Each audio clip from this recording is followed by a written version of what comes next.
Hello, I'm Adam Pacitti from Cultaholic Wrestling, and you are watching Tom Talks Rubbish. It's the place for interviews, wrestling reviews, and so much more.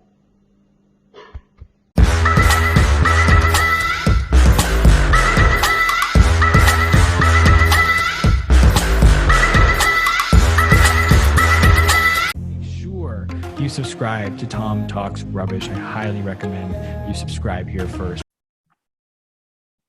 What's going on, guys? It's your boy, Tom Talks Rubbish, and today I'm back with another interview, either concluding or continuing Whatculture month, as I'm not quite sure when this one will go up. Today, I'm joined by Andrew, is it Pollard? I always feel like I butcher last names, and I do apologize for that. That's absolutely fine, Tom. Pollard is fine. That's how we roll around here. So, welcome to the show, my friend. Thank you for inviting me on. This should be fun. It's a privilege and an honor to be in the company of your good self to answer questions on who knows what. This is going to be interesting. As I said to you off camera, as we were dealing with a barking dog. Yeah, we were. I don't prep a lot of questions. I just tend to do minimal research, and we just chat for an hour or so. Good. So, if we take this back, everyone in the Whatculture universe, quote unquote, has that specialist subject or topic that they chose to specialize making YouTube videos on. So what was yours? I don't know. I kind of have my, in terms of the videos, the ones I do tend to normally be the wrestling ones. There's been a few voiceover assignments for more of the standard channel stuff about kind of movies and documentaries and stuff. And in the writing side of things, I kind of tend to have my fingers in a lot of pies with wrestling, with films, with horror films in particular, because I'm a big horror nerd, with comics, with TV shows. So I just kind of tend to, I guess, I don't know, think of the term, like A jack of all trades. Like a Swiss Army man, maybe. But then I think of Daniel Radcliffe and that movie where he's a corpse that just moves along by farting. So maybe not that, but a jack of all trades sounds a lot better. It's an interesting movie, yeah. So with being like the jack of all trades and not specializing in one topic, does that help you to stay a fan of like the topics, or does it make it harder? That's a really good question. That's a really, really good question, because there are times in other work I've done where, and to be fair, sometimes with this work, if you do too much of a certain thing and it's something that you enjoy, then it's hard to switch off from that and enjoy it as a fan. So I think, maybe that's a really good point, is that by kind of covering a couple of different bases, you don't overdo things on certain topics. You don't spend too much time on one certain thing. And so you can still step back and enjoy it as a fan, whether that's an episode of wrestling, whether that's a pay-per-view, whether that's a horror film or a comic book. Yeah, that's a really good way to look at it. I like that a lot, Tom. Yeah, because conversations that I've had with Andy, Phil, and a lot of the wrestling guys was, once we became consumed in watching wrestling and reviewing it all the time, stepping back as a fan is really hard. Yeah, it can be at times, especially when it's, I don't know, if you're reviewing a product or you talk about a product that maybe isn't the best, or in some cases when you're covering topics that aren't very nice to cover, whether it's certain scandals or whether it's the news of the releases. If you're doing stuff like that all the time, then it becomes a bit mature. And you do lose some of it as a fan, I guess, a little bit. It's hard not to. And then there's the balancing act of, you want to watch the programs because you need to cover them, but then you need to be up early to cover them as well. So it's a fine balancing act all around, I think. And I think I'm maybe a little bit luckier than some of the guys in the fact that I do have the other things that I write about and focus on. So I'm not always just purely wrestling. Mm-hmm. If you were to say the bosses came to you one day and were like, okay, we want you to specialize in one channel, but you still had your pick of what that channel would be, do you know what it would be? See, I say all of what I've just said, and I probably would still go wrestling, just because I'm a wrestling fan. I like to think of myself as a relatively optimistic wrestling fan. So as bad as it can get with some of the programs, I don't know. There's always part of me. Part of it's Stockholm syndrome, where you feel like you can't walk away. But then another part of me is always, well, maybe this is the week it turned around. Maybe this is the week that Raw is good. Maybe this is the week that they decide Raw has gone back to 2 hours. There's always that part. So I think if I had to choose one area to specialize in, it probably would be wrestling, maybe horror films, but yeah, probably wrestling. Okay. So if we dig into like your journey for Whatculture, but if we go way back to the beginning of your journey as a wrestling and a movie fan, do you remember the first movie you watched? And then do you remember the first experience you had as a wrestling fan? I can definitely go with experience as a wrestling fan. I saw lots of wrestling shows before this on TV, or well, not even on TV a lot of the time, because I didn't have Sky at that point in time, and so I'd see it with my friends, or you'd read about it. I'd get the WWF magazine, as it were, and there was a WCW magazine, and there was Power Slam, was it at that point? I'm not sure, but so I kept up to date with it all. Yeah, and I'd go to friends and watch it on like dodgy German channels. I think it was RTL2 that would have the WWF stuff on it, WWF stuff. But I think the match that jumps out, like I said, I saw matches before this. I was tired of Hulk Hogan as the guy, and the match that really grabbed me was Bret Hart and Roddy Piper at WrestleMania 8. I remember we watched it in school on VHS that somebody had recorded it, and it just was like, I always loved the Hart Foundation. Bret Hart is my guy to this day. As I'm sure if you've spoken to Michael Hamflett already, he will have said the same thing. Everybody loves Michael Bret Hart Hamflett, and I had someone on from Fightful last night at time of recording, and they were all gushing about Bret Hart. Yeah, absolutely. I had the pleasure to speak to him. Where are we now? About 10 days ago. I got to speak to him for an hour, and it was my life is complete now. But I'll just say it may have been a bit longer by the time this goes out. Yeah, of course. But yeah, I think it was Bret Hart, Roddy Piper. That was the first time I've really seen. Obviously, there was Ultimate Warrior, and there was Hulk Hogan at WrestleMania 6, and I was a big fan of the Ultimate Warrior as a kid, as a lot of people were. And then you get older, and the stories come out, and you realize that the guy wasn't a very nice person, and that's a shame. That was a shame, because as a kid, it was always the Ultimate Warrior, Bret Hart, and British Bulldog were like my wrestling heroes. Throw in Luke Skywalker as well. So yeah, Bret and Piper at WrestleMania 8. It was the blood of it all. It was the story, the way it was told, the fact they were two baby faces. Like Hogan and Warrior had done the babyface thing, but there was more of that connection to Bret and Piper, who you'd always seen as the villain. At this point, he was as the hero. And there was the story. It was just a really well done story. And I think to me, that's what professional wrestling should always try and be. The fact that Bret had lost the Intercontinental title to the Mountie because he had a flu, and then Piper got a match for the title before Bret could get a rematch, and then that sets him up for WrestleMania 8.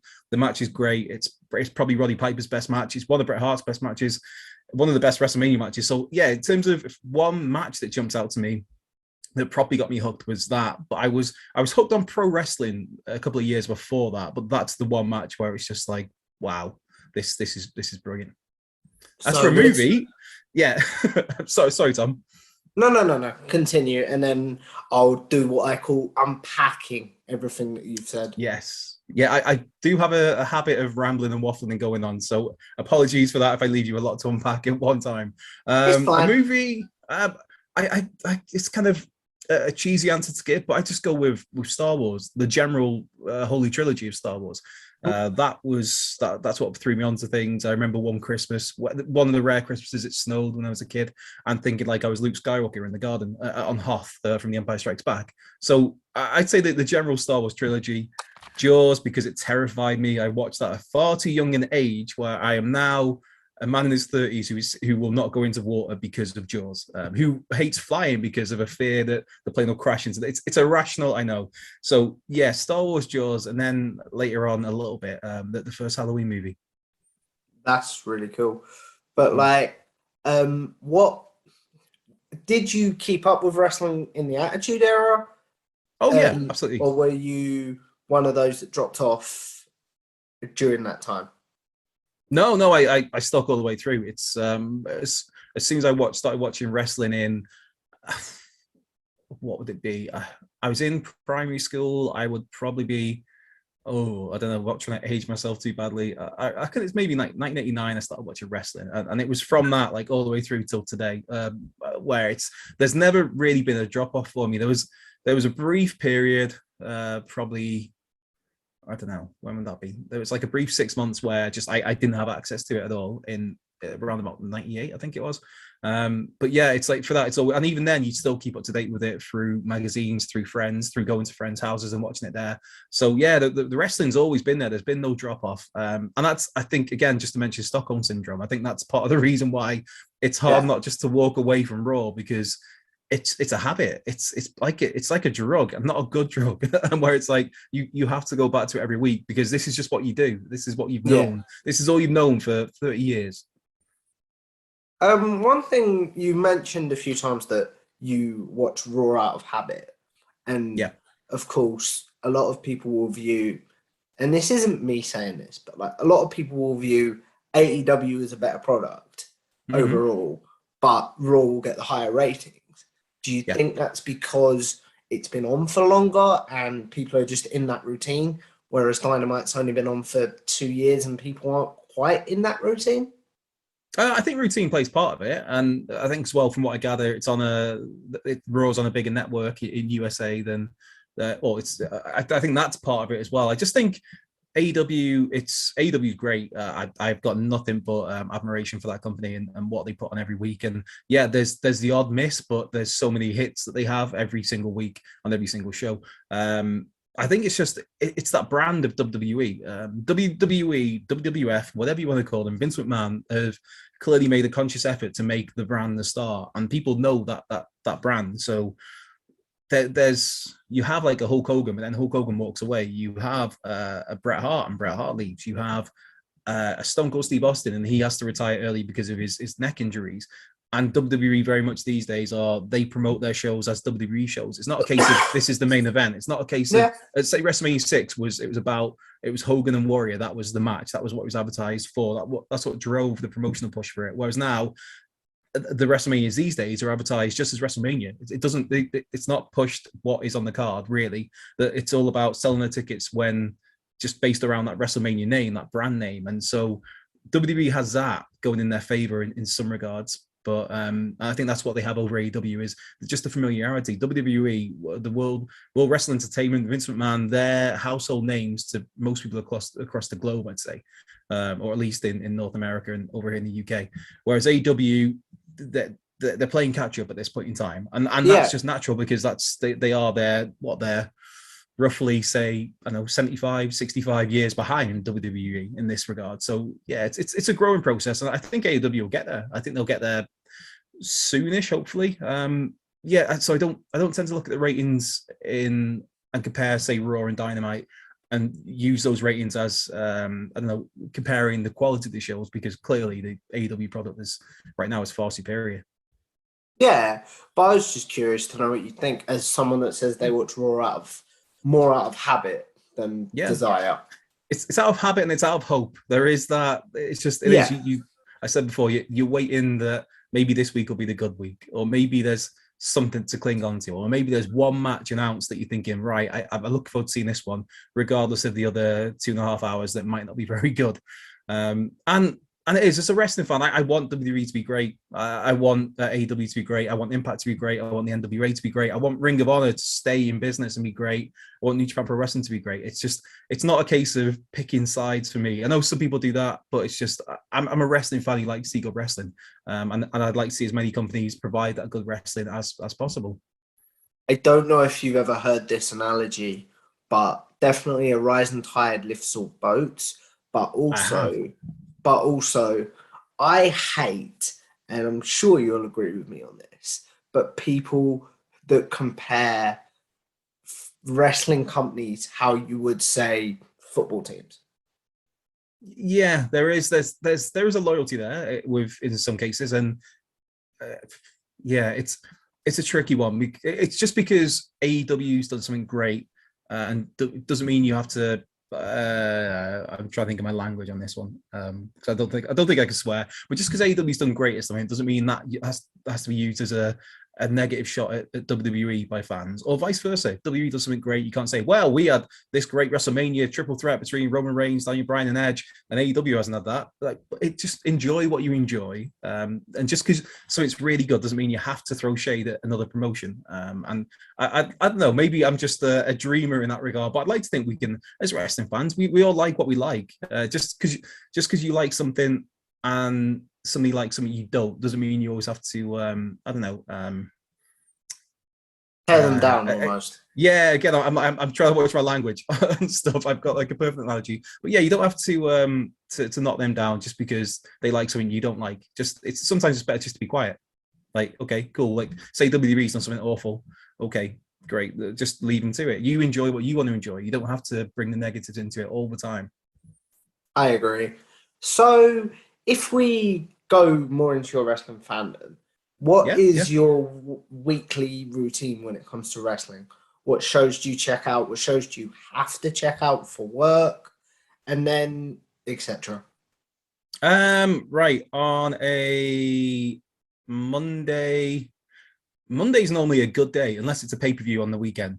But Monday's normally a relatively wrestling-free day. But I am one of those where a lot of time when I'm working, especially working at home, is I'll have the WWE Network on in the background and just be watching old stuff. I'll be working at the moment, working through like Jim Crockett promotion stuff or like some Mid-South stuff. So it's always there, wrestling, even when the days that I don't need to watch it for work or there's not been a show that I want to watch as a fan.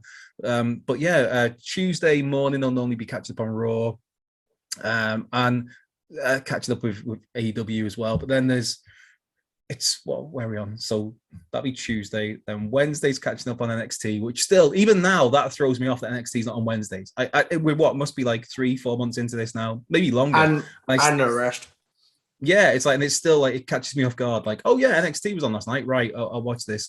Yeah, it's like, it's Dynamite. There's the NWA Power. I'll watch on a weekly basis through Fight with the subscription there. And then I'll try and dip in. So basically, it's all the AEW stuff, it's all the WWE stuff, all the WWE main roster stuff in NXT. And I want to watch more NXT UK, but that's the one that tends to slip by a little bit with me, because I'll watch it when I hear like, oh my god, like Walter and Ilya Dragunov. It's like, right, this match sounds amazing. Yeah, that match was lovely. My chest hurts just like thinking of that. Poor Ilya, the first time around. Which match do you think was better out of the two that they did have? I don't. It's a tough one. That's like, I don't know. That's like both were fantastic. Both were phenomenal. I think as a match, maybe the second one was slightly better. But I think as a spectacle, I think the first one was better because it was in the empty arena, so you heard every single noise, and that just made it sound all the more brutal. So I don't think there's a wrong answer in that. I personally prefer the second one, just because they had a crowd. And I know it's a basic answer, but I can't watch wrestling without crowds. That's just me. I struggled. I can fully appreciate that. I struggled a lot with wrestling without the crowds. It just, and you hear the wrestlers themselves talk about how hard it is, because it's one thing to throw yourself, I don't know, to do a suicide dive or whatever, some move off the top to the outside onto like the floor when there's 30,000 people and you're full of adrenaline. It's a different thing when there's nobody but a cameraman and a few officials around.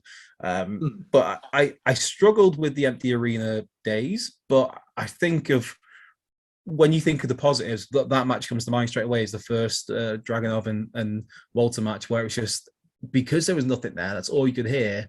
It made it all the more brutal. And you have people like Bailey who thrived in that empty arena because there's no one else to hear. You can just, it's down to you. If you want to talk and talk trash, you want to, whatever you want to do, that's it. And same with the whole tribal chief, the head of the table, Roman Reigns, I think with him, I don't know if that character would have worked as well if it happened during the time when there was full arenas, because those Jey Uso matches where he's slowly pacing around the ring, I know it wasn't for everybody, so I thought it was maybe drawn out a bit too much. I loved it personally. Yeah, good man, Tom. I thought that added so much to his character, especially establishing this new heel character where he's taking his time. He knows he's on top. He's dominating. He's decimating, and he's talking the talk all the time. And so there's some of the positives of the empty arenas, but yeah, for the most part, it can be tough. It could be tough. Hopefully, we don't have to go back to that.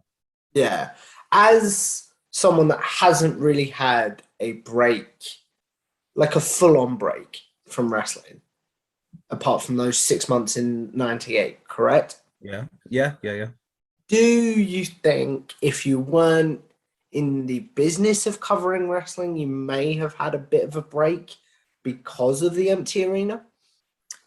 No, I honestly, I'm looking at myself and thinking, why wouldn't you have a break? You've deserved a break. You've earned this break, if anyone has. But no, I think I wouldn't, just because, like I said, I'm not a wrestling fan who's always looking for the positives. Yeah, I cover wrestling for a living, and I'm very fortunate to do that. But I'd still be watching all these shows if this wasn't part of my job. I'd still be watching, just because I'm always looking for a good match, a good promo, some good character development. I'm looking for something that reminds me of the times that stand out to me, that made me fall in love with professional wrestling. I'm looking to recapture those memories and see things that made me feel that way. And so, yeah, I'd still be watching all the shows I watch. I'd still be watching all the WWE stuff, all the AEW stuff, all the NWA stuff, trying to get as much Impact and ROH as I can as well, and then New Japan. So yeah, it's weird to think when you look at, especially with WWE's track record of how bad things can be, especially on Mondays, that I still would be that glutton for punishment where I would still be watching it. I wouldn't have had a break, I don't think. Fair enough. But then, fair enough. Like, I don't know how to respond to that, because I'm exactly the same.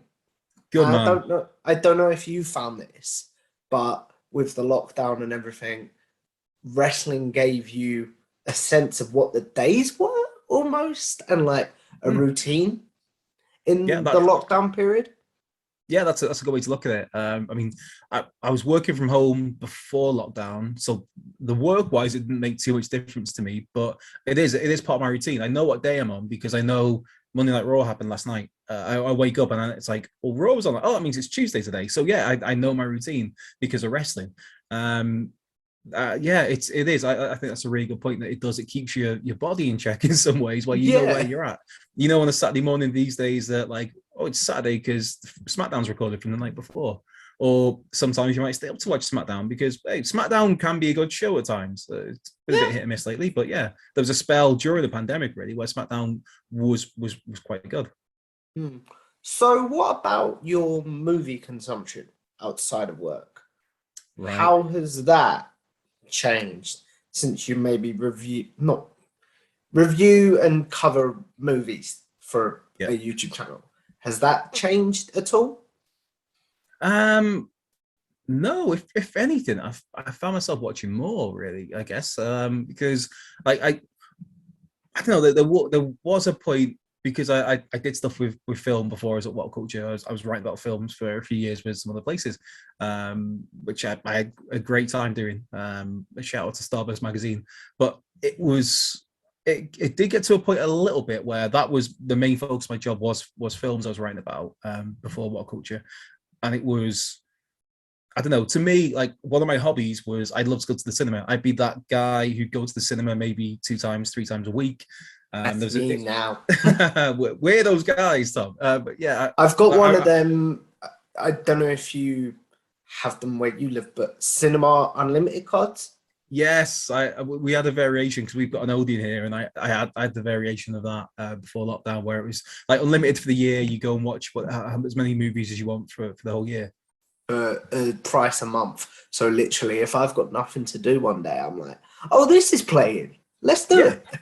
Yeah, that's it. Go see what's on. That's so. Sometimes that's well. Sometimes it's been great. Sometimes it's been awful. Where I would just like that. I'd go to the cinema and thinking, I've got a spare Tuesday afternoon or whatever, or I'm off today. Let's go to the cinema and see what's on. Not even check anything, and like whatever's on next, I'm going to watch it. Sometimes it's been great. Sometimes it's been horrendous. Oh God, there was a film with, what was it, Sam Worthington. The name escapes me now. I just remember watching that because it was on. And even though it was on, I nearly broke my rule because, like, this is probably going to be really naff. And I still went to watch it, and it was horrendous. What's your rule, out of curiosity? Oh, no, just the rule of, like, turning up to the cinema and whatever's on next, going and seeing it. And that nearly broke it because it was like, I'm sure this is probably going to be horrendous. but still, that's my rule. Is I've turned up to watch whatever's on, and that's on next. So yeah. What has been the film that you've turned up to watch when you're just fishing for a film, shall we say? That you've been like, I'm so glad I watched that. And then what has been the one that you're like, well, that's 2 hours of my life I'm never getting back? Yeah, the one that I'm never getting back was the Sam Worthington one, and the name is like, it's there, it's on the tip of my tongue. Of, oh my lord, What was the and plot? It was a remake. Oh my god, this is really annoying me. And I did a sequel to it as well. I'm sure the sequel's an exodus of something. It's like, it's there, it's right there on the tip of my tongue. It was probably in 2005 or 6, whenever Sam Worthington was like briefly a thing, because it was like, oh my god, this is the next big like action hero, and didn't quite work out. In terms of like the one I just turned up to watch on the fly, seeing what was what, I would say it's probably Bubba Hotep, which is a film from Don Coscarelli, who is the director of the Phantasm series. And it's got Bruce Campbell in it. Bruce Campbell, who is famous for playing Ash Williams, Ashley J. Williams, the very groovy Ashley J. Williams in Evil Dead. Also, I loved him in Burn Notice, randomly. Yeah, no, that's a very good thing to love him in. He's a very lovable guy. His books are really good as well. He's got a book called If Chins Could Kill, which is really good. And there's a sequel to it as well. But yeah, I would say Bubba Hotep, which is about, it's a bit of a crazy plot, but it's fun. It's about, Bruce Campbell plays Elvis, kind of. He plays an Elvis impersonator who is now old. And then obviously Elvis died in real life in whenever. And this film was made in, I believe, 2006. And Bruce Campbell plays Elvis as if he didn't die. Well, he's an Elvis impersonator. That's the whole thing. He's an Elvis impersonator who is now in an elderly home, a home for the elderly, where he insists that he is really Elvis, and that the Elvis that died was a fake Elvis, and they switched positions back in the day because he wanted to lead a quiet life.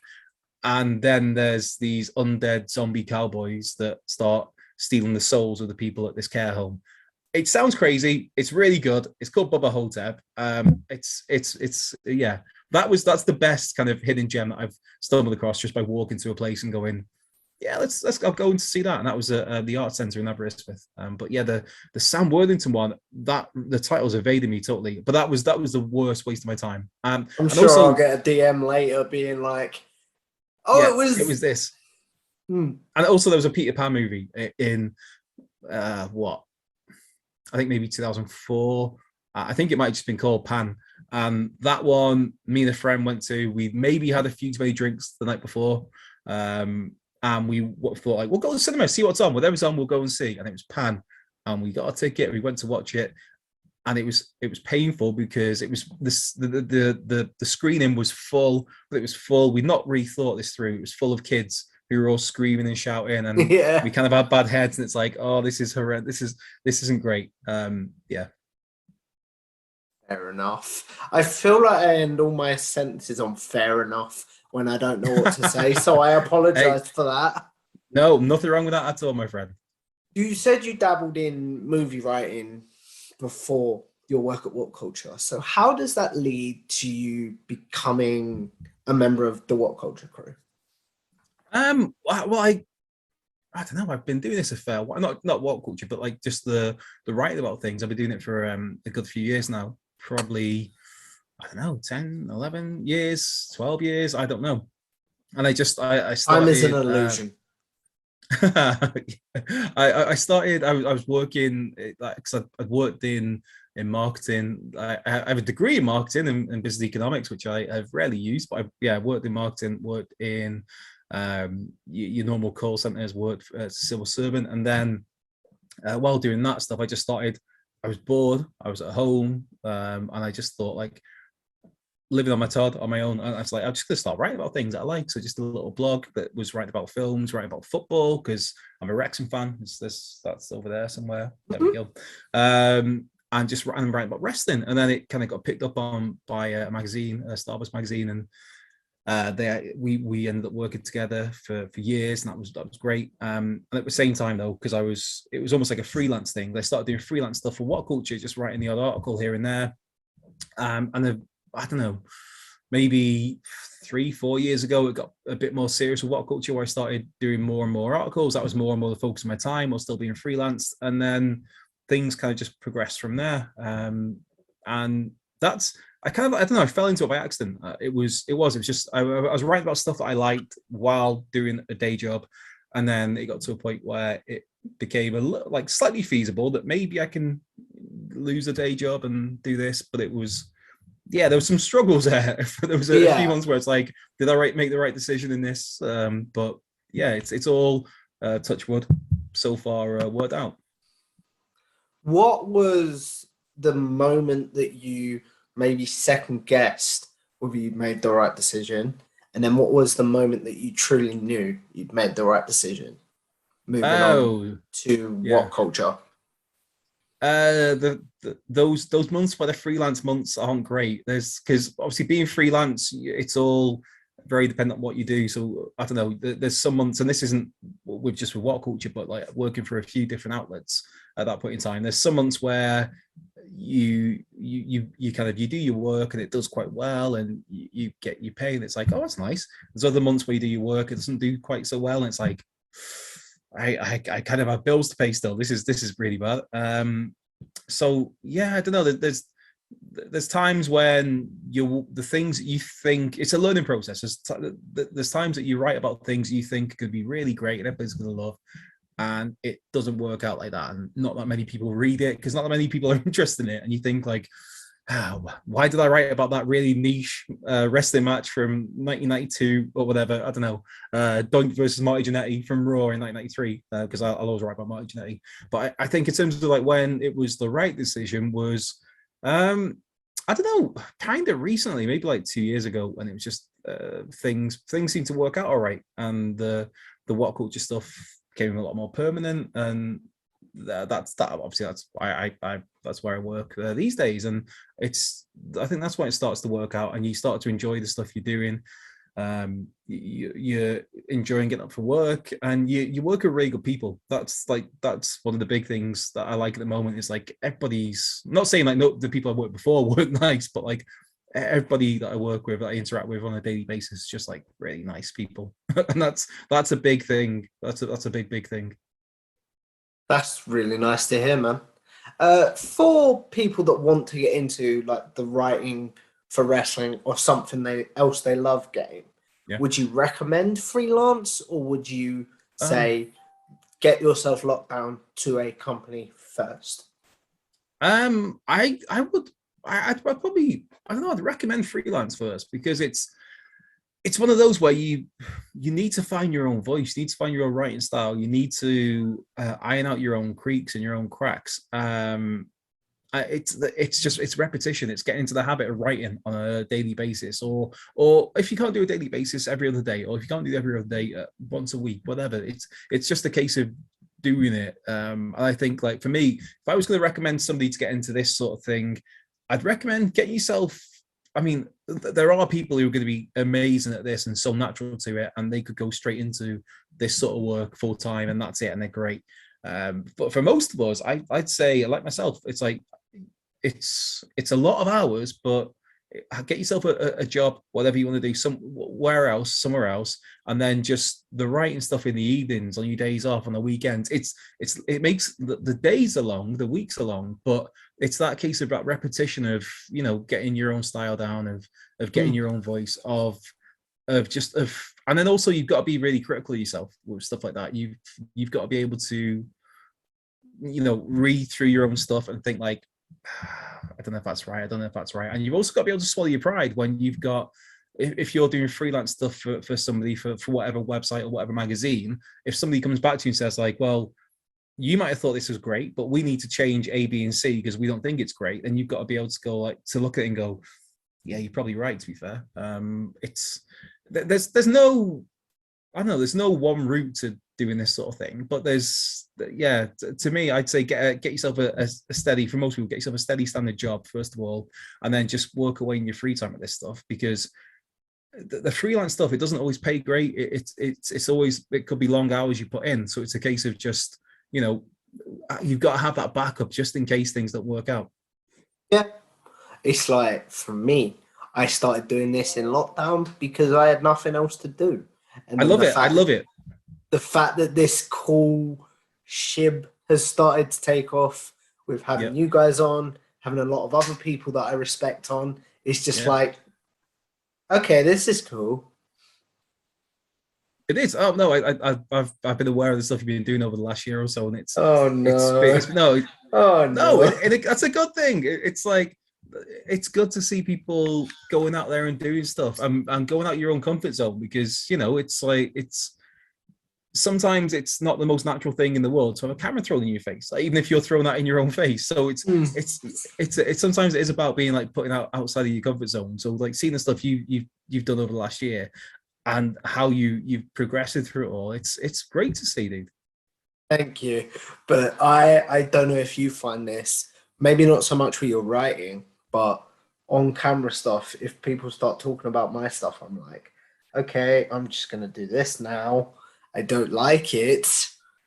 Like people talking about me and praising me. It's a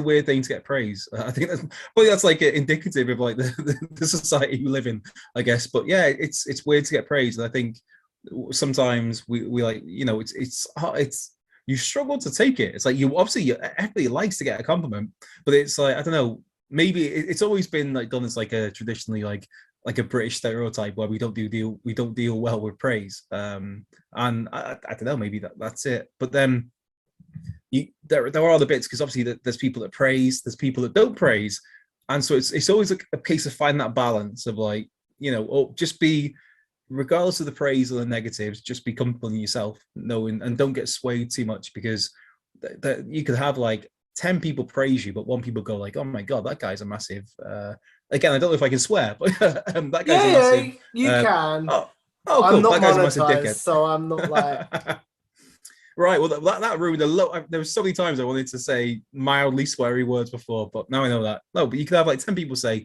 this guy's great, this is brilliant, I really enjoy what you've done, and you have that one person that goes, oh god, isn't he a massive dickhead? And it's like, oh yeah, cheers mate. So you've got to learn to like it's nice to get the praise, but you've also got to just stay a bit like somewhere in the middle, really, and not get swayed too much by that stuff. Fair enough. So as we continue, as I said earlier, like with your writing, you spoke about earlier writing about niche wrestling matches or maybe niche movies. What is the nichest thing you wrote about that maybe caught on that you weren't expecting? And then what is the bigger thing that you wrote about that didn't catch on that you might be like, oh, I thought that would have done a lot better? Well, that's a question, Tom. Jeez. Which one do you think was really great but you failed at? And I'm joking. It's like I've wrote a lot of stuff, so I'm trying to think of like what did I think was going to be awful and did quite well, and what did I think was going to be great and did awful. There's a lot there, because obviously with the Whatculture stuff, there is an editor, so it only makes sense to you aim to write about the stuff that's going to get people viewing it and stuff. So there's a filter there, which thankfully is probably good for me, because like I said, if it was down to me, I'd be writing about Marty Jannetty and Tatanka and Kulna Crush most weeks. So I don't know, and ones that took off that I didn't expect to. There was some I thought it might do okay, but not as well as it did. There was something I wrote maybe 5 years ago now about Hulk Hogan. And whenever I say Hulk Hogan, I feel like I want to do it like the Warrior voice of like Hulk Hogan. Yeah. Then I realized that the Warrior's a piece of shit, so I don't want to revisit those days. Where it's about Hulk Hogan. I think it was, what was it? 10 people he wanted to lose against. I think that was the article. No, he refused to lose against. Sorry. And it was. I was thinking like, you do all right, you'll do okay. Like might get 50,000 views or 100,000 views, and then you see it, and it ends up going to like, I think 1.4 million views, and like that was like, okay, that did a lot more than I thought. So it wasn't a bad idea that did well. It was like an idea that I thought would do okay, but did a lot better than okay. Okay, maybe I phrased that question a little bit wrong then, and I apologize for that. Yeah, and then on the other side of it, in terms of things I thought was going to do great and they didn't. Oh, there's been lots of those. There's been lots of those. I'm sure if you speak to a lot of the lads, obviously you've spoken to a lot of the lads already at Whatculture, there are those ideas that you have where you're at home and you're thinking, that'd be a really good idea for an article or for a video, and then you do it and you put the effort into it and it's like, yeah, nobody cares. So I don't know. I'll be honest, it's not one of those that comes to mind, but because there are so many of them, and I've got a memory of a sieve. So yeah, nothing jumps out right now. But trust me, there's been loads of failures in this where you're thinking that you're going to do really well and someone's going to do really well, and it doesn't, and that's just have to, you brush it off and you think of something else and you're thinking, right, we'll get on with the next one, and then that does really badly. It's like, right, I really need to post something on my backside now for this next one, and hopefully it works out. When an article or maybe a video does badly that you made, do you, I'm trying to think of the way to phrase this, not take it personally, or are you able to take it on the chin almost? No, I don't take it personally at all. I'll be honest. I maybe think that I don't know, there's something you write or something you host. You do a video, a news story, whatever, and it doesn't quite hit what you think. I don't know. I don't take it personally myself. I suppose you could do, but I just think of like, all right, okay, that didn't work. What's next? Yeah, that's all I could do. And then, like I said, you've got like comments and stuff from people with that stuff with personally, and it's like you learn to get a Teflon back almost, where it's like water for ducks back. Yeah, with some of the comments, because you can't please everybody. Yeah, I 100% agree with you. So, a question that I've asked a lot of the wrestling guys and some of the other people that I've had on in the past is, if you stopped being a fan of wrestling or a fan of movies or etc., could you still cover it, or do you need that base as a fan to be able to cover it well? I think you do. I think you need that base. To me, I think, I don't know. I don't think I could write about. Geez, I'm going to try and pull something out of my ass here. If I don't think I could write about, I don't know, the I don't know, something about geography or about farming or about whatever, just because I've got no passion there. It's like, okay, these things are going on, great. I'm not the person to speak to. I think you need to have, I think, to whatever you're going to write about and report about and talk about, I think you need to have a basic knowledge of it. I think you need to have a basic passion of it. And the more passion and the more knowledge you have about it, the better it's going to be. I think if you're not in love with professional wrestling as a broader, I'm not saying just like WWE, but if you're not in love with professional wrestling on a broader scale, I don't think you can write about professional wrestling. I don't think it's right. I don't think it's going to be sincere. I think there's got to be sincerity to your words, whether you like it or you hate it, what you're watching, there's got to be that wrestling fan in it. You've got to be sincere in your words because you care, because you want this to be good. And if it's good, great. If it's not, you're disappointed, and you write about that because there's that passion in there, that fan of you. So yeah, I think you have to be a fan. You brought up being a fan of wider professional wrestling in that. Do you think people can cover it if, say, they're just a fan of, I'm going to pull something out my butt here, but TNA, for example? Or do you think you need that fandom to have that knowledge of wrestling? Basically, do you think you need a knowledge of what the wider wrestling world to be able to cover it?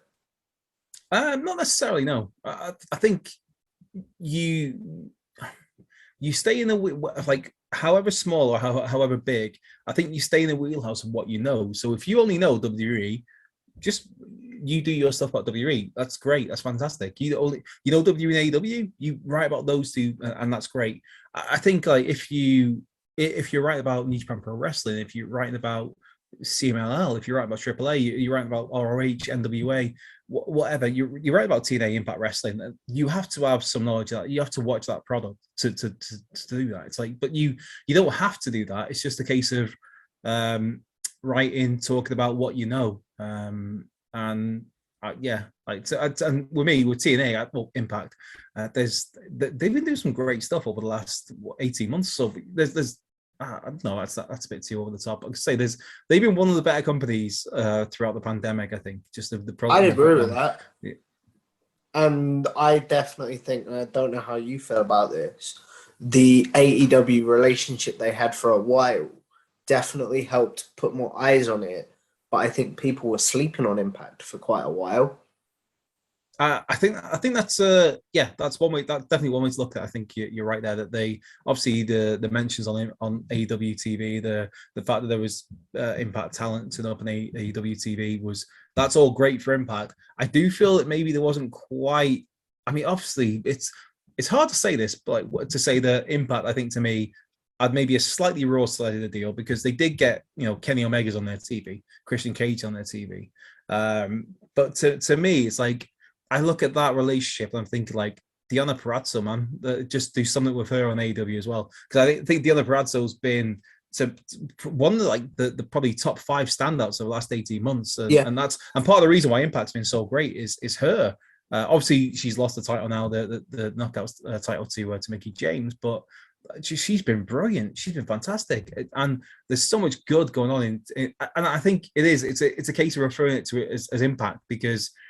When people think TNA, there is that TNA stink, as they call it. Yeah, definitely. Like, the rough days of TNA. And when it got rough, it was really rough. But there were some good times in TNA. And there's been some really good times lately in Impact. And with the Forbidden Door, I'm hoping for Purrazzo and the good doctor, Britt Baker, the MD, at some point. Or Jordan Grace. And Jordan Grace and Thunder Rosa. Fun. Like, there's so many that I feel like they didn't touch on. But as we wrap this up, because believe it or not, my friend, we've been going for just under an hour. We have. I'm just looking at my watch now. Like, really? This has flown by, Tom. I appreciate that. I've had that compliment a lot lately. Yeah. And I'm glad that people don't feel like, okay, wrap this up. You're dragging now. No, absolutely, mate. You've done a great job. I can talk all day. As you'll see the videos that I do where I ramble on and waffle on. So yeah, I can talk as long as you need to talk. But so this has been fun. It's been really fun. As I say, I like to keep my videos around an hour because I like to feed the YouTube algorithm what it likes to eat. And those algorithms. It seems to like the hour content. Do you know what I mean? Yeah. So, you talked about on-camera stuff there. As you started out as a writer for Whatculture, did you have a desire to do on-camera stuff? Or was it sort of like a deer in the headlights of, oh no, don't do this to me? I like that a lot. There was, I don't know, it was like a mixture. Like, well, there wasn't a deer in the headlights bit, but like I set out and I was never intending to be on camera. Really, it was just I wrote about things that I liked, and that was that. But I also at the same time I was doing local radio, so I was doing radio shows once a week for a couple of hours. So it was.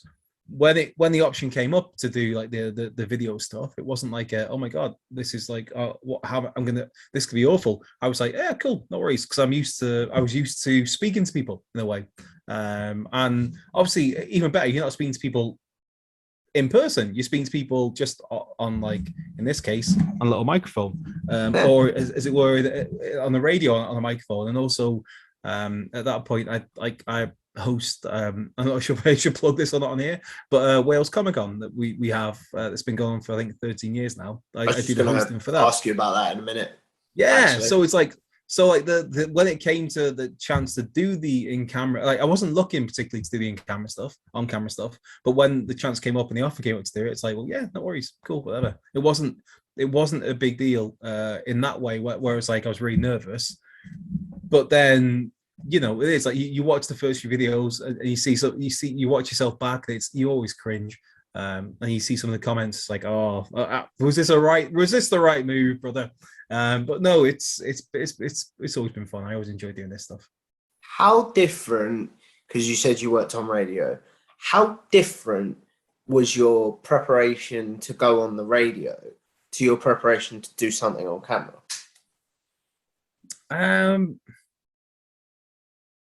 That's a really good question again, Tom. I think the on-camera stuff was.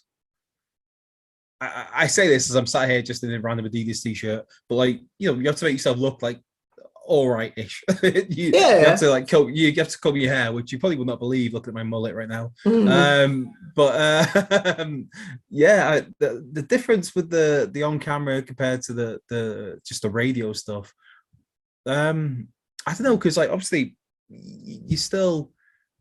I think if anything, yeah, there's probably more prep with the video stuff compared to radio, anyway. At least because with the on camera stuff, what you're talking about, like I'll make, and I know the other lads do. You make notes about what you're going to talk about. You make like right, these are the stories we're going to talk about today, right? And then you highlight the bullet points, and that's it. So there's prep for that. Whereas sometimes with the radio, is you'd walk in, and because it wasn't like a talk show sort of thing, it was the stuff I used to do was a 90s indie music radio show, which was very cool. But that's like you could walk in and just be like, right, we'll play this song now, and then you've got like 4 minutes to think about what you can play next. So you play the one song for 4 minutes, and it comes in, and you do like, right, and next up is blah, blah, blah, blah, blah, blah, blah, which is from da, da, da, da, da, and it goes on again. So you could go on the fly a bit more on the radio, to me anyway. Maybe I was doing that radio professionally, but yeah, but there's a bit more work goes into the video content for sure. Yeah. Mm-hmm. You also brought up your hosting of Wales Comic Con. Yes. Just a minute ago. So how did that come about? That came about because of the radio, because Wales Comic Con was held in Wrexham until 2 years ago. And I live in Wrexham. Like I said, I was doing the radio stuff, and I had like anything to do with Comic Con, like the stuff that's at Comic Con. You're a big comic book guy, out of curiosity. Oh, too right. I don't know if you can see this, but there's a bunch from there on my shoulder, and a winged eagle, and a Roberto Baggio picture. And there's I've been a comic book guy since I was a kid. I'm a massive comic book nerd. So I'd go to these because it was in Wrexham where I live. It's literally a 5-minute walk from my house. So I'd go to them as like as a customer, and then I started doing the radio, and you get to go as press, so you get a bit more access. You get to speak to people. There was some wrestlers there at times. So you get to have like 5 minutes with Eric Bischoff, or with Lance Storm, or with Sean Maltman, or with whoever, Booker T. Rob Van Dam, one of a kind. And so that was I was kind of involved in that way a little bit. And then there was one time when one of the hosts for the panels, for the panel talks, dropped out at the last minute about a week before. And so they got in touch with the radio station, because we'd done interviews with the Comic-Con people to promote it. And they got in touch with the radio station to say, like, oh, do you reckon that he'd be up for doing this? Can you ask him? And obviously when it came to, it's like, well, so I get to host do these interviews. Yeah, no worries, that's fine, that's cool. And I think the first one wrestling wise we did, I did, was it was just like an hour with Sting. And it's like, it's Sting. It was just blew my mind a little bit. And I remember, like, before he came in, I got beckoned over to the door, the fire exit where he's behind, went out to speak to him, and the Stinger, the legend that is Sting, was a little bit like, are there going to be people here to see me? It's like, dude, you Sting. It's like, you sure there's going to be, like, are people turning up? It's like, you Sting. So you want to, like, I grew up on, I love that. Forget the NWO days. I love the early 90s WCW. That is my WCW. That is my Sting. Is the service thing, the California. Yeah, man. The bleach blonde hair, and yeah, and it was just a bit surreal to be like, you Sting. People are here. Like the room's full. It's sold out. There's a queue around the block that can't get in. It's gonna be great. And that was my first time doing it. So from Wales Comic Con, from that, eventually it became, I moved up from press to just being like a full-time host, and God love it. Last weekend I got to, as we record this, I got to host a panel with Bret Hart for like a good 50 minutes, which I can honestly say right now that my life will never peak that, just because it's Bret Hart, man. Like my Yeah. guy. I'm speaking to him, and at the end of it was because Bret was, he was very Good. aware of yeah. Oh, he was awesome. He was awesome. He was so good. But he was very like aware of like the cold restrictions and stuff, and he was this kept himself to himself at times, and rightly so because he's being careful. And then so like to get up off the stage as his music's playing as he's walking off, and he turns to me and puts out a hand for a handshake. It's like, oh my god, man, this is Bret Hart. Give me a handshake on this. Yeah, it was surreal. It was like I said, I could happily die tomorrow. I hope I don't, but I could happily die tomorrow with that knowledge of like Bret Hart thinks I'm not a complete dickhead. It's although he did. This is a scoop. He ruined my childhood dream. What, he refused to put you in the sharpshooter? Not quite that, but like my first wrestling sticker book was a WWF sticker album in, I think it was 1991. It had the blue cover. It was it would have been 1991 because Bret had just gone solo. The Hart Foundation had broken up just after WrestleMania 7, and it was Bret stood there looking out in debt. Like he had, I think it was double denim. It might have been triple denim, but it was like light denim. I know exactly what you're talking about. That exactly, because I think I'm a bit younger than you, but I think I had this as well because my dad had it. And he's looking out over like a snowy landscape. He's got the shades on. He's got like the Hitman, like a white Hitman t-shirt on, in his really light denim, and he's on a snowy hilltop. And I remember like saying at the time, like, I am a man, admittedly, of like zero ambition. I have no ambitions at all. I'm like Daniel Bryan, which is a good thing. But my one ambition in life was to move at some point to Calgary, Alberta, Canada. Based on that. I see where this is going. Yeah, based on that one photo, it's like, God damn, man, wherever that is looks amazing. I want to go to. It's Calgary. Oh my God, this is brilliant. Let me guess, it's nothing like that. Well, I for in the 20 odd years since then, I've been going on to everybody I know that, like, you know, Calgary is the one. I'm going to Calgary. That's it. I'm going to Calgary. Spoke to Bret 10 days ago as of this this recording. And we had a natter about that afterwards. And I was like, oh man, I meant to take the sticker book for him to sign because it's like such a big thing in my head. Like, yeah, you sign that page, I'll frame it. It's amazing. I forgot. I made a checklist. I didn't check the checklist till I was on the train to place. Anyway, so I mentioned it to him, and he's like, and he had a laugh. I'm like, where's this going? And he chuckled. He's like, oh, that picture you're on about with the looking out over the whatever, in the double denim. It's like, yeah, that was in Alaska. It's like, oh. So like, so I spent like 30 years of my life basing this kind of thing about like, I'm gonna move to Calgary because of this photo, all just for that. But he did give me a really fun story about how he got so drunk with Kurt Hennig the night before. So that was a positive. But it was, yeah. That's cool. You talked about your. I feel like we're gonna go at least another 10 minutes. So yeah, I've got loads of time. It's fine. So you talked about your preparation for the radio and the YouTube stuff and the writing. How different is your preparation for hosting something like Comic-Con? It's weird. I've done the hosting at Comic-Con for I think 5 years now, and admittedly, like some of the things you host aren't things you're massive fans of. So, like, okay, there's a couple of hosts. We have like 2 hosts. Well, we have 4 now, but we used to be 2 hosts.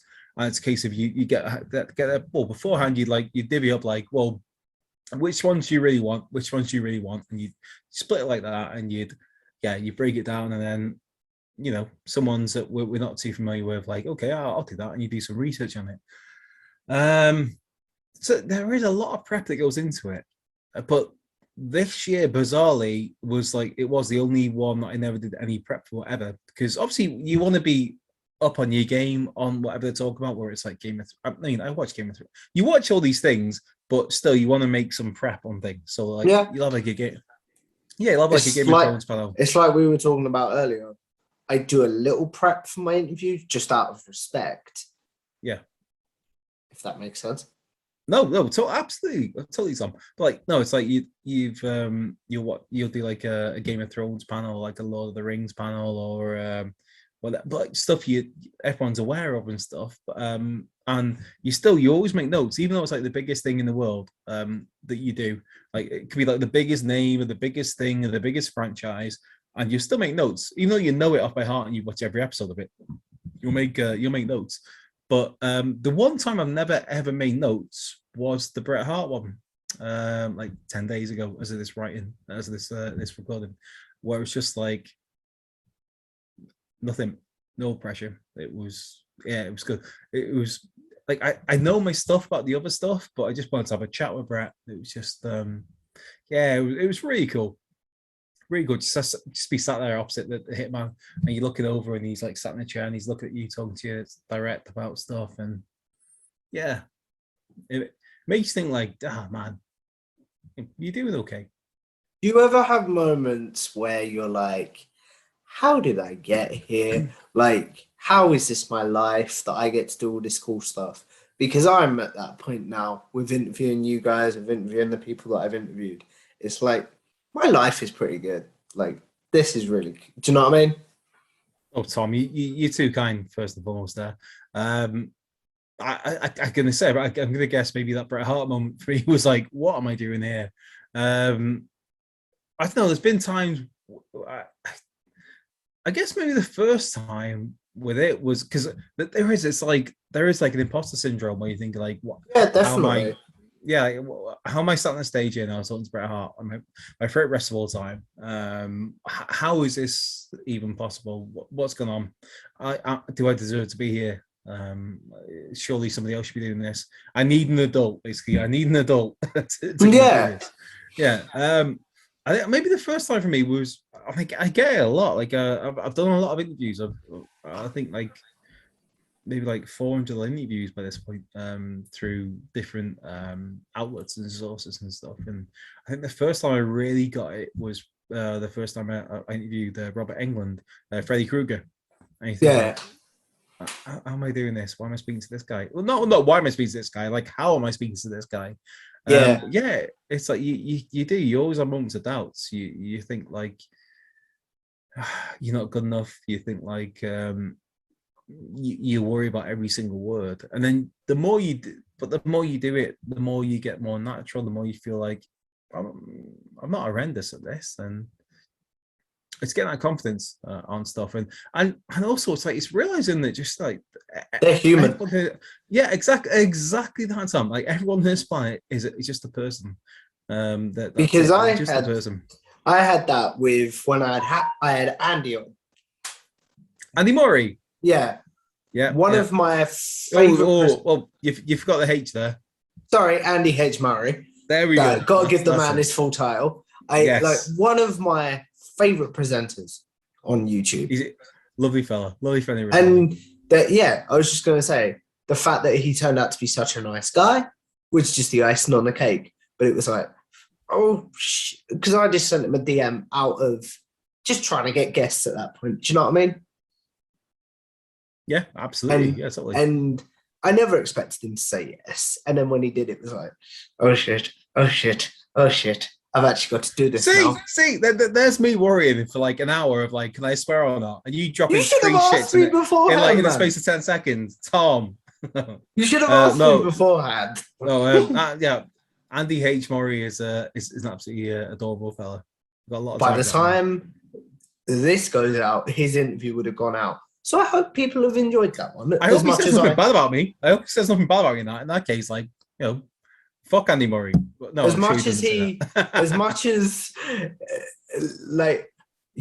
so I've definitely had them moments like yourself. But as we wrap this up, I'm going to go into a segment now that I call generic questions.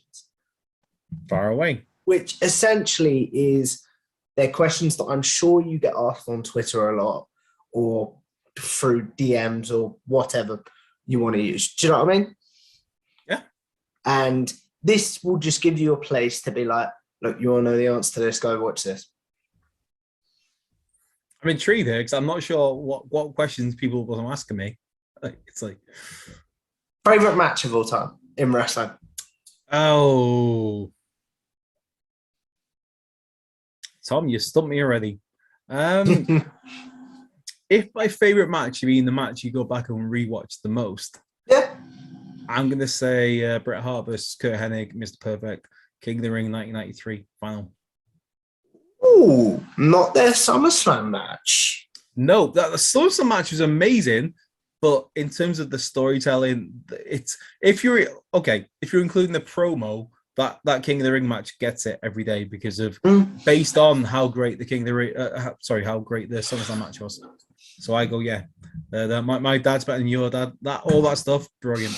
Yeah. Favorite pay-per-view of all time. I'm not a creature of habit, but I'm going to say King of the Ring 1993. Okay. Why does that one resonate with you so much? Just because it was Bret Hart being Bret Hart, having 3 different matches with 3 different opponents, and never once using the sharpshooter. It's like that was the story. Again, I mentioned it before. It goes back to the story where, in that case, it's Bret Hart. The first match, Razor Ramon stomps his fingers, and obviously, if you got not your fingers aren't working, you've got no strength for the sharpshooter, and that's what they did. And Bret won every single match without the sharpshooter.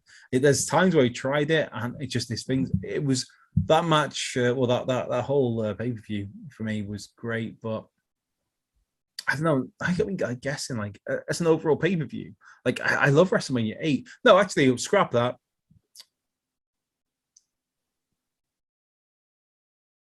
Just because of like fond memories as a kid, I'm going to say SummerSlam 92. As an Englishman, I have to agree with you on that one. I'm a Welshman. I am a Welshman, though, but yeah. I know, but just the fact that it took place in England, even though I wasn't watching at the time, does hold. That's probably the pay-per-view I've watched the most. I mean, I got it at Christmas on a VHS cassette. I was like, oh my god, this is amazing. I've rewatched that pay-per-view so many times, and you look at it in terms of the quality. There's 2 really good matches, as in like, is there 2 even really? I don't know, but I think that one gets enough for me. Favorite superstar of all time? Are we talking superstar? Are we talking just wrestler? Wrestler, superstar, whatever word Bret Hart. It is. There we go. Knew that was coming. There he is. Over that way. Yeah. Then some generic movie questions as well. While I think of some more generic wrestling questions. Favorite movie of all time? That's a tricky one. I've got a lot of love for Boogie Nights from Paul Thomas Anderson. But it comes down to me. It's either Halloween or it's Jaws. My 2. I've got like a lot of love for Kevin Smith's Mallrats as well. Throw that in there. I would probably go just about. Actually, no. You know what? I'm gonna go Boogie Nights.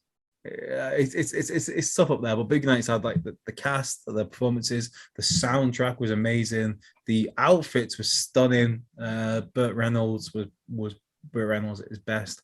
So I'm gonna go with Boogie Nights. Favorite director of all time? John Carpenter. Easy. He's the one that did The Thing. He did The Thing. He did The Thing. He did The Fog. He did Halloween. He did They Live. John Carpenter at that point in time did The Prince of Darkness. They Live is in the Roddy Piper film. Yeah, that's John Carpenter. Oh, really? Yeah, exactly. Yeah. He apparently the reason that like Pep got the role is that John Carpenter met him at some event and went like, "Well, you'd be good for like a lead in my role," because obviously Piper's jacked to the gills at the time, and So John Carpenter easily gets my my note on that one. Favorite actor and then actress of all time?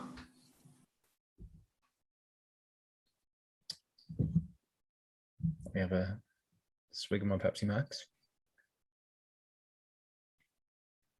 Favorite actor of all time? See, of all the questions this time, this one that's probably put in the spot. Like, I don't know. Should I start prepping people on these questions? No, absolutely do not. No, at all. That's part of the fun. It's like you react naturally. It's like no prepping. Whoever you speak to after this, don't prep them at all. I always, it's really me being me. I I don't know. I really like Jason Lee from Mallrats and from Vanilla Sky, but that's obviously not the big one. Tom Atkins gets a lot of love for me as well. I got a favorite actor. I don't know if I actually do. You know, like I watch so many movies and so many films, but like if you ask me like my favorite actor, favorite actress, so I'll give you that one, Jamie Lee Curtis. Boom, straight away. That one. That's fine. Side note, I watched her in a TV show the other day, NCIS. I love her in that, by the way. I've never seen any, because it isn't like NCIS one of those where it's like there's like lots of different offshoots and stuff as It's well. the procedural crime drama ones. Yeah. Right. A favorite actor, I will go with this is harder than any wrestling question I've got. Can I go a match from Randy Savage in Spider-Man? Yeah, go on. No, so I'm looking across the camera and there's a picture of a Macho Man and Liz shoulder on my wall. God bless him. Favorite actor ever. That shouldn't be this tough. Just go with no, I'm gonna say Roy Schneider. There we go. Okay. And yours. If I said to you, you can only watch one movie I know we did favorite movie, but if I said to you, like all other movies are going to be eliminated, what is the one movie that you can watch for the rest of your life?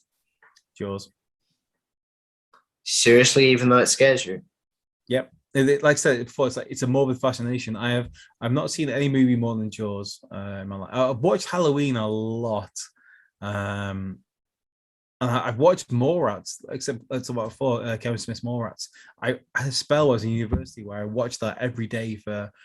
It was like something stupid, like 160 days in a row, like to prove a point to a mate. And I love that film, but yeah, that's good. I think I'd have to go Jaws.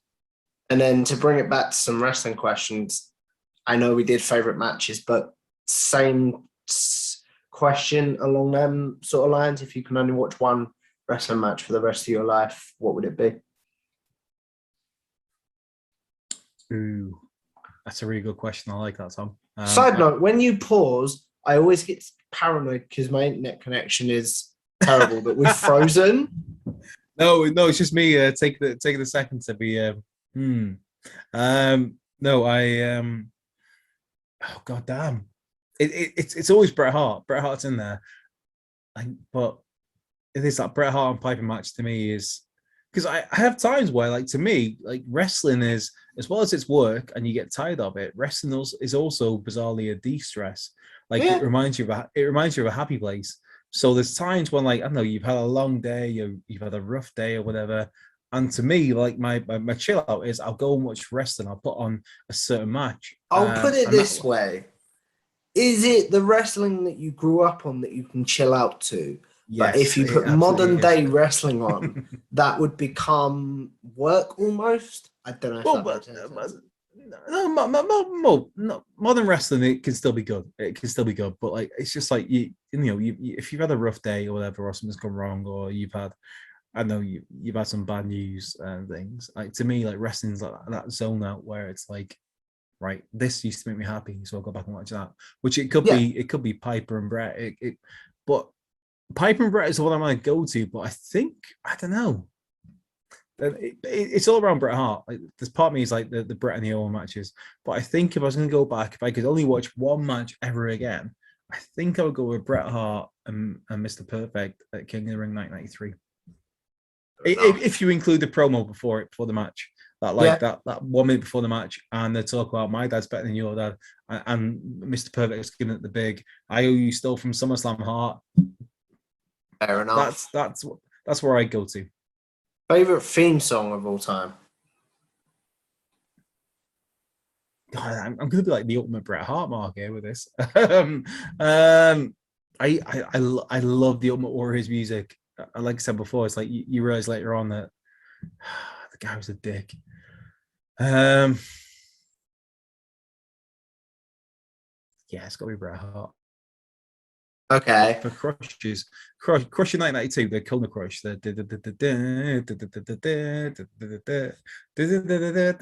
like that a lot. But yeah, I'll go with Bret. And also Owen as well.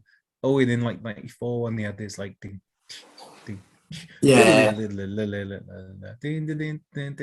but And I'll go with Bret. then the question for generic questions that I'll end on is favorite video package of all time. And then the question that I end all my interviews on is obviously with YouTube, with the internet, with writing and stuff like that, we're all sort of going to live forever in some ways. Yeah.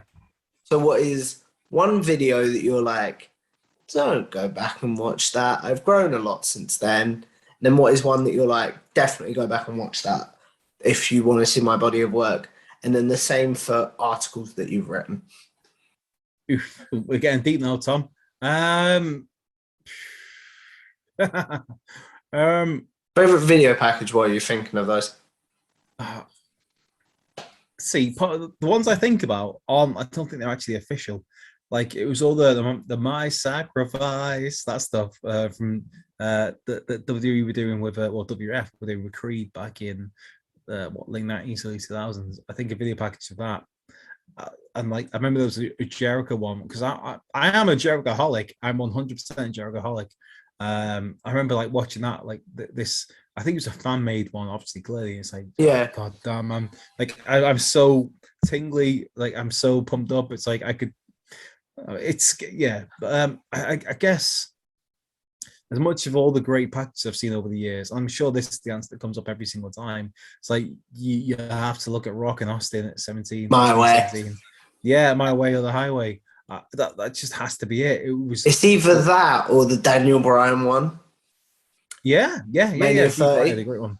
Yeah, but I think with me, if I'm thinking of the actual that one like 2-3 minute package where it's like, oh my god, I think you have to go with Rock and Austin, especially how the story played out about obviously DTA. Austin doesn't trust anybody, and you're like, you know, the way they word it. Obviously, the Austin heel term was dog shit, and that was not needed for. But just the package leading into it, the way they tease so many things. I like I can't stand Limp Bizkit, but like that works so well. Yeah, like it's not. I'm a boring 90s indie kid who listens to mild boring indie. So like, and at the same time, when I was doing that, when we go to the clubs and pubs and stuff or whatever, maybe underage, but some of my friends would be like the new metal guys or the rock guys, and they'd be loving Limp Bizkit. It's like this Limp Bizkit. And then you hear like the WrestleMania 17, the package of Rock and Austin. It's like, oh, this is brilliant. This is gold. It definitely worked. I'm not a big like heavy metal guy, but yeah. I don't think video packages would work if you put, say, a pop song to them.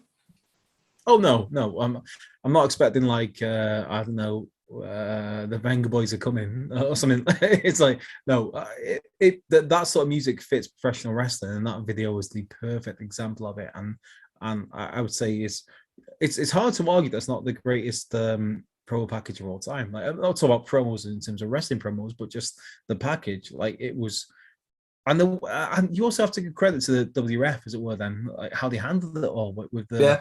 That just put like randomly positioning Deborah in there, and that promo, the famous like the sit down they had with Jim Ross, where it's The Rock and Austin, and they're talking, and it's where Austin's gold. Like, I need to beat you. Yeah, exactly. And nobody ever thought that need would be a heel turn. But he, if I remember correctly, in that sit down, The Rock also goes, Deborah's your wife. She's not my wife. Like I don't care what happens to her. Almost. Yeah, exactly. It was such a good time, that whole card.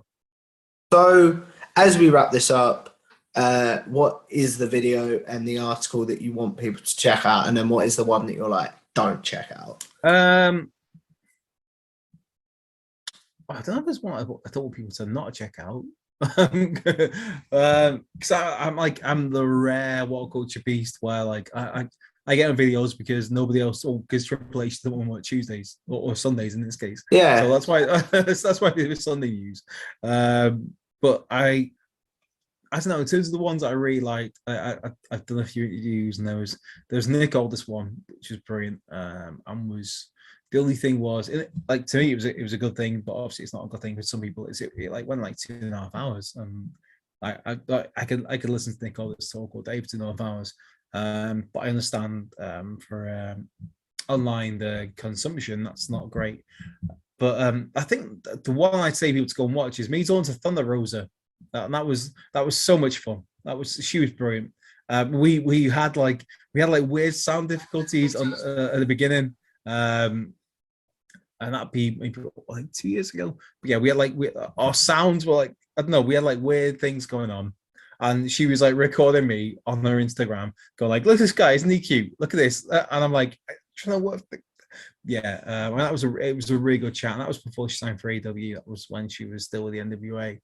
And what a talent she is! Like, I'm really excited to see what 2022 holds for Thunder Rosa. Well, I think Thunder Rosa, if you're looking at like who is going to beat Britt Baker eventually sometime for that women's title, Thunder Rosa is the one that jumps out to me massively. Yeah. So obviously, and then can I pressure you for one that like don't watch? I don't know. To be fair, I'd probably say last weekend. I did a news video last weekend, and my voice was horrendous because I had a sore throat and I sound like a robot. But other than that, I don't know. Maybe I'd go back to my first video, which I don't know what it is. But yeah, I've always been relatively happy with the stuff I've done, and I know a lot of it could be horrendous. So yeah. Fair enough. So obviously I want to say thank you to Andrew for coming on. If you guys like this video, please like, share, and subscribe. Obviously, check out Andrew. Where can the good people find you? At Cultured Left Peg. Like, I don't do anything exciting. There's nothing exciting about following me, but yeah, at Cultured Left Peg. What about videos and stuff that they can find you on? Oh, well, that's just I am at the moment. I'm in the solo Sunday news spot on Whatculture Wrestling on YouTube. Every Sunday morning, I'll be trying to make the most of whatever news snippets are out there, and throw a few questions my way, and I'll answer them as well. Okay, so obviously, if you guys like this video, please like, share, and subscribe to Tom Talks Rubbish. Help the channel grow, and I will see you in the next one. Bye.